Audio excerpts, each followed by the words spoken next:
the end of day one for FasterEFT Level 2. Hi, this is Lori Thayer, and I just wanted to shoot some videos for each day, kind of let you know what I'm learning in FasterEFT Level 2 and what is going on. You can see I am in front of Alfredo's Mexican Cafe, where a bunch of us are going for dinner tonight. But today, we kind of did some recapping, some discussions of what we had learned in Level 1 as a refresher, some sample different areas working together, practicing certain parts of techniques that are used in FasterEFT, like the integration technique. That's one of the things we got together in groups and practiced. We also in the morning practiced the quick tap and the pre-tap script, because Robert Smith wants to make sure that we've got that all down really well. So we practiced that quite a few times, and I know tomorrow morning there will be a test. Robert loves to give tests, and so we will see how much we all know in that test tomorrow.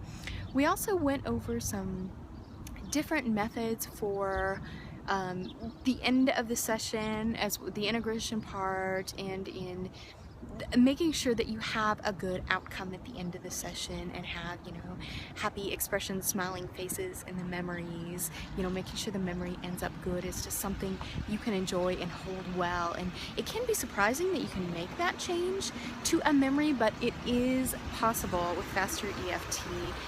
We can do that and really turn a really bad memory of yours into something good.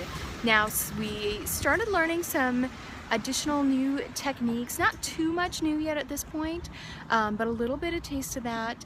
And we also watched some videos that focused on different things that you can do with the mind, some really interesting hypnosis studies from an example video from like 1949. And we also watched a TED Talk by Elizabeth Loftus on her work in researching false memories.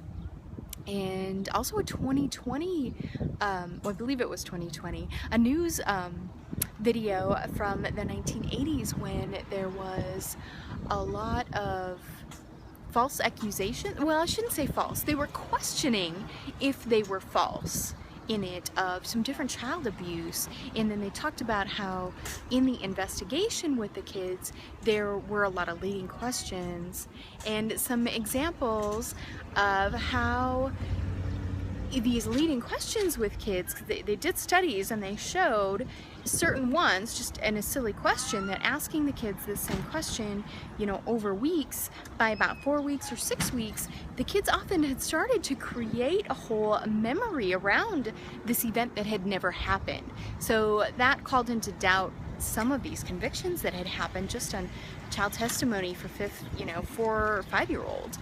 So, it's hard to say what's true there, but I think they were doing some good research into how memories could actually be created, and kids have vivid imaginations, and we all do, and our memories are actually really powerful. So it's interesting to see what, some leading ideas could happen.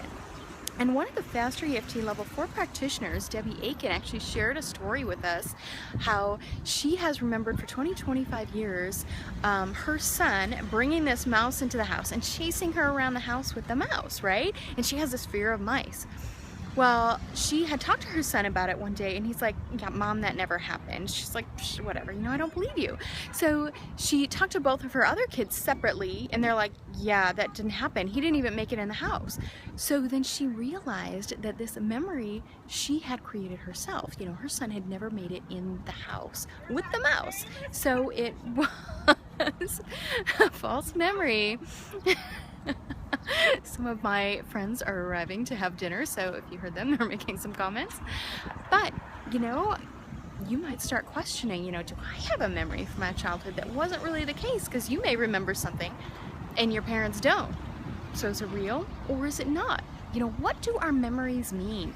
And that's a lot of what we look at with FasterEFT, really exploring the memories and realizing that, now is what we have. Now is the truth. And the memories, my memory of a situation is different than your memory. So it's all just how we hold those events. And those events are past, they're gone. We have the now. And we want you to have the best now that you can. If you want to hear more about FasterEFT, you can come visit me at lorithayer.com. And if you want to hear more about what I'm learning at FasterEFT Level 2, check back.